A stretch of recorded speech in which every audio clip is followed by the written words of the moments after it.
No início dos anos 2000, apenas 400 milhões de pessoas estavam conectadas à internet. Então, a maior parte da população, né, ainda não tinha acesso naquela época, mas ainda não tem até hoje acesso ao computador e à internet. A maioria dos países desenvolvidos que tem acesso à internet, computador e telefone e celular. Então, os internautas fizeram apenas 6,5% da população mundial, isso lá no início dos anos 2000. Atualmente, o número atual, né, é de 3 bilhões, ou seja, em 2015 esse índice aí era 43% da população. O continente que apresenta o maior acesso à internet é a Europa, e o continente que tem o menor acesso é a África. No Brasil, 25% da população não tem acesso à internet. Fluxo de informação. Apesar da difusão desigual, a internet tem ampliado as possibilidades de contato entre as pessoas. Pode-se dizer até mesmo que ela abre possibilidades para a gestão de uma cidadania global. Quando tu vê aqui a quantidade de pessoas de 2015, a 2005 que estavam conectados, você consegue fazer aqui a analogia de quantos internautas em bilhões existiam. Em 2005, apenas 0,4. Em 2015, a gente tem 3,1 de pessoas conectadas, ou seja, hoje a gente tem 3,2 bilhões de pessoas conectadas à internet. É muita gente conectada à internet. Mas a gente tem quantos bilhões de pessoas no mundo? A gente tem 7 bilhões de pessoas no mundo. Então quer dizer que essa conta não fecha. Tem muita gente que ainda não tem condição de ter internet no computador. Então, vejam aqui, produção tecnológica no mundo. Veja aqui, Estados Unidos, Canadá, Europa, Japão, ali, Coreia do Sul, Austrália. Você vai vendo aí onde vai ter a produção tecnológica. Nos Estados Unidos, tu tem o Vale do Silício, que é onde tem as empresas, onde fazem as partes de tecnologia no mundo. Número de patentes registradas nos Estados Unidos entre os anos 60 e 2003, por nacionalidade do solicitante. Aí vai aumentando em área. Percebam que Brasil, aqui América do Sul também, a Venezuela e a Argentina possuem apenas 1.000, enquanto que os Estados Unidos e o Japão, tem bastante, principalmente Estados Unidos. Então, vamos falar da dimensão econômica, as transnacionais. O que seriam as transnacionais? Transnacionais é a principal força da globalização, o que a gente vive hoje.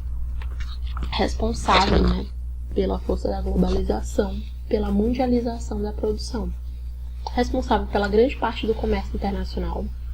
Importante no desenvolvimento de novas tecnologias. Muitas possuem filiais em praticamente todos os países e compram empresas menores em muitos países, principalmente subdesenvolvidos. Então, tem aí um anúncio de uma empresa transnacional que produz refrigerante na China em 2004. Que aquilo ali a gente tem que Coca-Cola.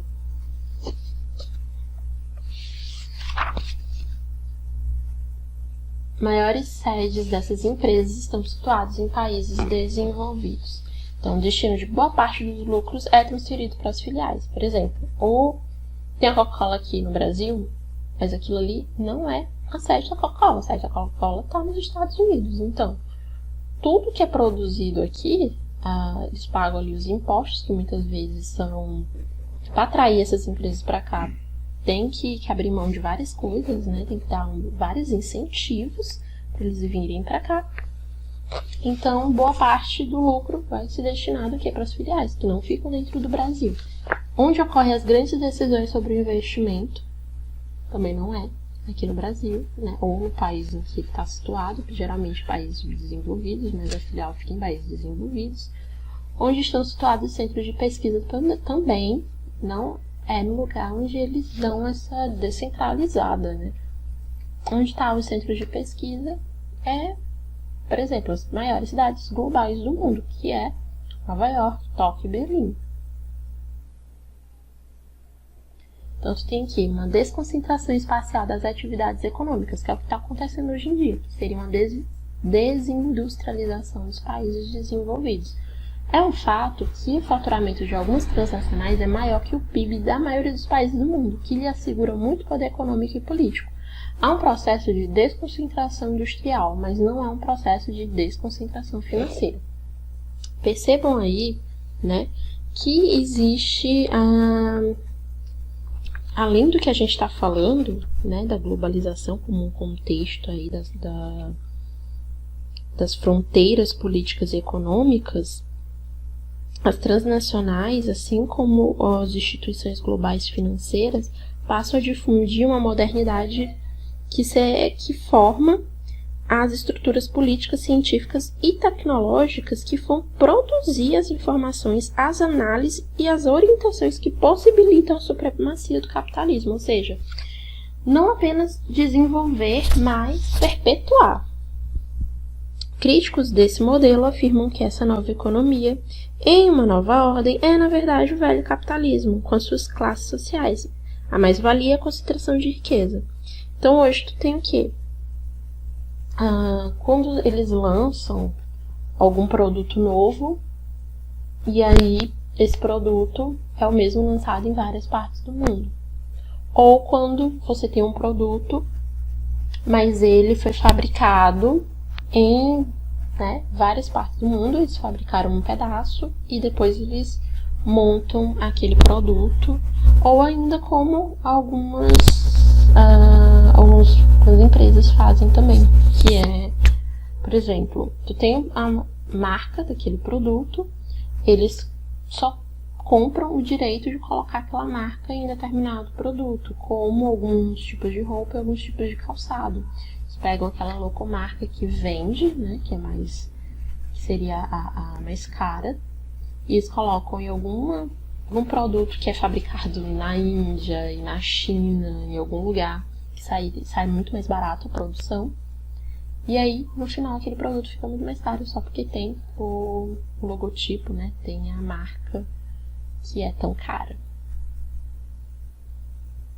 Então, a terceira revolução industrial que a gente está vivendo hoje é a era da robotização.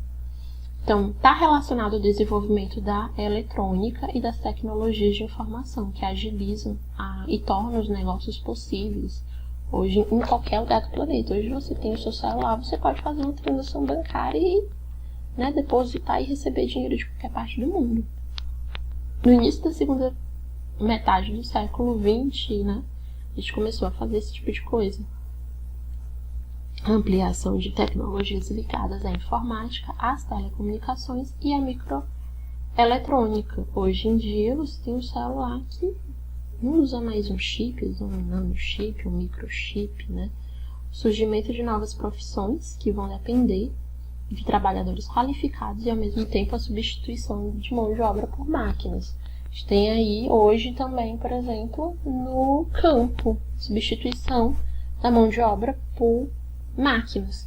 Então, se aquilo ali era feito por 10, 20 trabalhadores, hoje uma máquina consegue fazer isso. E aí tu precisa de uma pessoa para operar a máquina, um trabalhador qualificado, que saiba mexer na máquina. Então tu tem uma robotização e ainda um desemprego estrutural.